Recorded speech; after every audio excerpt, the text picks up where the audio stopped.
Jadi saya rasa bukan hanya sekedar kita menyelesaikan apa yang kita mulai, tetapi kita juga harus memiliki suatu karya yang dapat kita pertanggungjawabkan. Kayak katanya banyak orang nih Mas Rafli ya, semua mahasiswa memang ada namanya di Dikti, tapi tidak semua mahasiswa ada namanya di Sinta.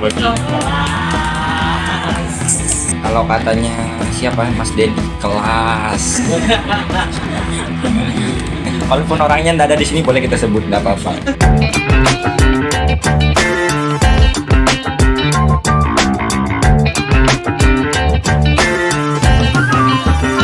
Assalamualaikum warahmatullahi wabarakatuh. Waalaikumsalam warahmatullahi wabarakatuh. Kembali lagi di podcast Planoan, tempat ngobrol-ngobrol random seputaran dunia kampus dan bidang perencanaan wilayah dan kota atau PWK. Penonton podcast kalian, setelah hampir 5 bulan kita tidak bersua memulai podcast di channel ini. Di kesempatan kali ini kita berjumpa lagi dengan membahas tema-tema lainnya yang menarik dan relate dengan kehidupan kita di kampus. Sebelumnya kami tim podcast mengucapkan permohonan maaf atas lamanya update di podcast ini. Hari ini kita akan membahas topik yang sangat menarik dan mungkin diimpikan banyak mahasiswa, yaitu lulus tanpa skripsi. Program ini merupakan terobosan-terobosan pendidikan yang relevan dengan masa depan dengan adanya jalur alternatif yang bisa ditempuh. Kita kedatangan 2 narasumber yang akan berbagi cerita langsung sebagai mahasiswa yang menjalani program inovatif di Fakultas Teknik Universitas Muhammadiyah Mataram. Di sini kita kedatangan saudara kita, ada di sini ada saudara Muhromi Hasfiadi atau sering dipanggil Omi, Bung Omi, atau Bung Mu. Oh. Dan juga ada saudari Leni Marlina atau sering dipanggil Leni atau Umi Leni. Umi. Sebelum ke pertanyaan, saya menginformasikan ke penonton sekalian bahwa program ini memiliki syarat khusus menerbitkan artikel ilmiah minimal di level Sinta. Oke, pertanyaan pertama kita ke Omi dulu nih. Ya. Jadi mas. Sebagai mahasiswa akhir, di tengah tradisi skripsi yang sudah mendarah daging, apa yang membuat saudara Muhromi yakin untuk memilih jurnal ini? Apa motivasi awalnya? Coba ceritain dulu, Bung Romi. Ya, terima kasih kepada saudara Rafli Furqon ya. Nggak usah tergang Rafli Furqon. Aman. Ya, walaupun di depan alumni ya, gitu. Anak lah, santai lah. Jangan panggil Rafli Furqon, Rafli aja. Iya. Ya, sebenarnya awal mulanya itu kami dapat informasi dari Ibu Kaprodi kita bahwa angkatan kita ini sudah bisa lulus dengan jalur publikasi artikel ilmiah. Awalnya saya penasaran juga kan, saya cari informasi terkait program ini, merasa bahwa ada peluang untuk bisa lulus kuliah secara efisiensi, secara waktunya. Jadi di awal pemikiran kalau daripada kita buat skripsi terus hanya dilihat oleh dosen pembimbing dan ditaruh di meja kaprodi, di ruang kaprodi aja kan kayak satu ya ada yang kurang lah.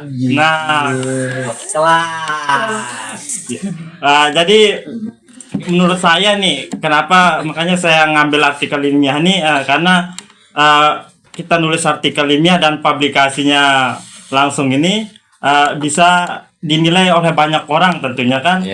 Jadi ini bukan, kalau teman-teman lihat kayak artikel ilmiah ini kayak skripsi, tapi ini bukan skripsi, bukan kayak skripsi biasa loh. Ya, ini tuh kita lulus tapi juga bisa membangun portofolio akademik kita untuk kedepannya. Jadi untuk jangka panjang ini kan luar biasa ini, satu kebanggaan dah buat kita. Benar ini kan? Benar. Iya.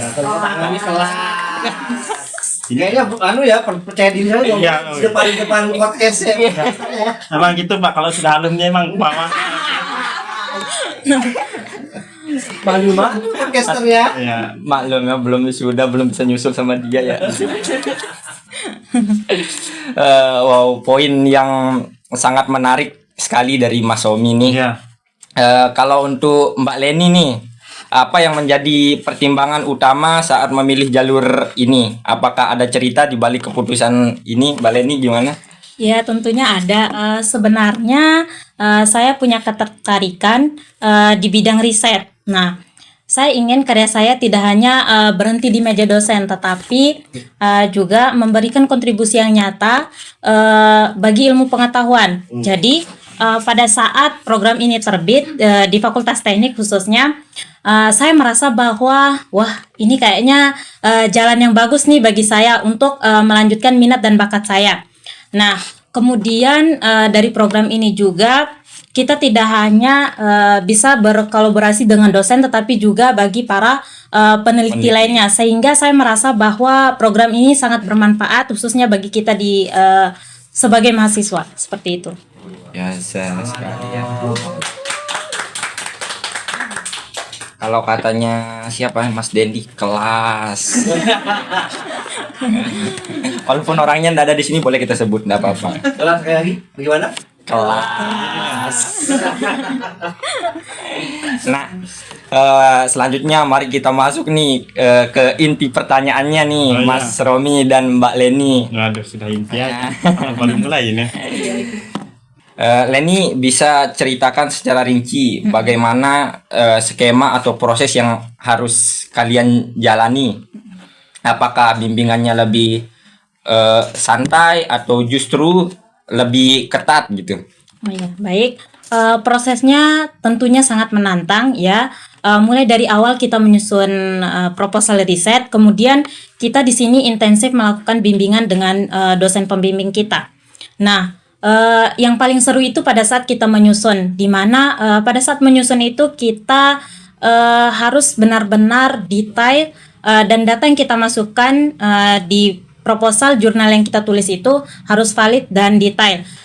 Prosesnya cukup menantang ya. Mulai dari penyusunan proposal risetnya, kemudian di situ kita melakukan bimbingan yang intensif dengan dosen pembimbing. Kemudian kita juga pada saat memasukkan menulis dan data yang kita masukkan itu harus valid sesuai dengan ketentuan jurnal ilmiah. Kemudian setelah penulisan proposal tersebut, kita selanjutnya akan mensubmit jurnal yang kita buat sesuai dengan template jurnal pada bidang artikel ilmiah yang telah kita buat. Kemudian akan direview oleh editor jurnal secara detail dan ketat. Ketat banget ya. Wah, Ya. jangan ditanya, Bos. Dasar sombong gitu, saya matiin mic-nya nanti. Kemudian Mas Rafli, proses yang kami lalui ini merupakan salah satu proses yang saya rasa ini bisa melatih kita untuk lebih teliti dan disiplin lagi gitu. Nah, kami juga harus siap menerima masukan-masukan dari para reviewer dan editor, yang tentunya masukan-masukan yang diberikan itu cukup detail seperti itu. Gitu ya. Ada kayaknya mau ambil jurnal lagi kayaknya. Mas Rapi udah ambil jurnal. Dua saya ambil. Skripsi sama jurnal. Keren kan? Sekali lagi Tante Dendi. Kelas. Iya. Makanya kita nggak heran, agak tunda sedikit ya. Karena prosesnya dan Ya, dua yang soalnya, diambil jadi ada dua dua. soalnya. Jadi Kalau kita pilih satu aja. Agak berat. Mic-nya saya matiin nih. Berarti nih, jadi dalam artian menurut saya program ini bukan sekadar mengerti skripsi, melainkan menaikkan standar kompetensi akademik bagi mahasiswa peserta program ya, Mas Omnya. Ya, betul sekali. Tepat sekali. Skripsi itu memang penting, Mas Rapli. Cuman publikasi ilmiah itu bereputasi yang kayak saya bilang tadi, berdampak besar untuk kedepannya. Karya kita itu tidak hanya dinilai satu dua orang, kayak cuman satu pembimbing, penguji, atau teman-teman lain kan. Tapi juga dinilai oleh para ahli yang sama di bidang yang sama dan oleh para preview seperti kayak katanya banyak orang ini Mas Rapli ya.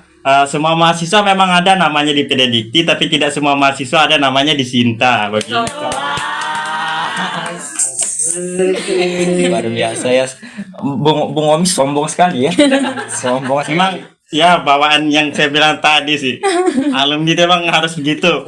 Karena kita bawa gelar ini lulus ini free. SPWK itu udah bukan main lagi itu. Siap Bang. Nunduk Bang, siap. Tamunya ngelunya. Susah ya jadi ketemu tamu undangan kayak gini. Pengen dilempar pakai Iya, saya sebelum datang itu saya sudah siapin. Saya lihat podcastnya masih podcast serial lama nih, enak kita goreng-goreng. Oh ya, jika ada ini lagi Mas Omia, Mbak Leni, Ya. jika boleh tahu judul penelitian kalian apa sih? Dari Mbak Leni dulu. Kalau saya sendiri kemarin bidangnya itu di bidang ekonomi pembangunan, di mana judulnya itu pengaruh keberadaan kek Mandalika terhadap pengembangan ekonomi masyarakat di bidang kuliner lokal, begitu Mas Rapli. Kalau Bung Omi gimana? Kalau saya kan kebetulan suka naik motor ini Mas Rapli. Tadi kelihatan kayaknya bagus ini ngambil transportasi aja. Nah, jadi bidang saya kemarin judul saya itu desain pemilihan trayek dan pemilihan moda transportasi umum Kota Mataram. Ya, kebetulan kita lihat Kota Mataram ini kan transportasinya tahun ke tahun makin ya berevolusi sekali rupanya.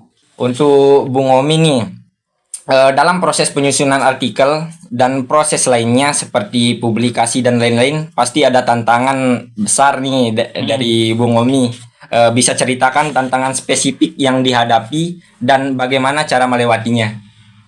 Tantangan terbesarnya sih sebenarnya ya, saya itu cuma satu tantangan terbesar saya itu terkendala sama revisi dan waktunya.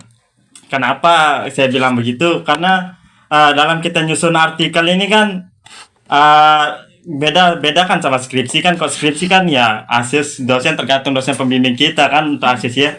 Kita kan setelah dosen pembimbing ACC kita lagi ada yang saya bilang tadi tahap preview. Nah, tahap preview ini kan di mana saat kita sudah publikasi artikel ilmiah yang kita sudah kasih ini, kita harus nunggu itu berbulan-bulan Mas Rapli. Ya ada kadang ditolak. Saya sudah 4 kali saya ditolak ini. Dan ya udah putus asa. Saya bilang kan mau gimana, pembimbing saya aja nih tiap hari kadang dia chat saya, bagaimana kelanjutan? Belum ini Pak, saya bilang. Tapi pembimbing saya aja sudah ya apa ya, tetap semangatin tiap hari. Ya saya juga kan satu aja sih kalau saya angan saya doa orang tua aja gitu. Ya bukan kita sombong kan, emang rezeki anak yatim agak beda. Ya gitu. Jadi doa orang tua dan support dari dosen pembimbing saya alhamdulillah. Kalau dari teman-teman nggak ada? Pasti ada ya. Mulai dari ke kantin sampai ke studio ya, walaupun duduk-duduk juga di studio. Setidaknya sudah menemani kan, kita namanya kuliah ini kan bersama-sama soalnya ya. Ya. Rezekinya beda-beda. Iya, boleh jauh sih Pak kalau. Ya sampai sekarang alhamdulillah itu aja sih menurut saya tantangan terbesarnya dari waktu untuk berbulan-bulan itu ya, dan kesabaran aja kan, kesabaran sebagian dari iman.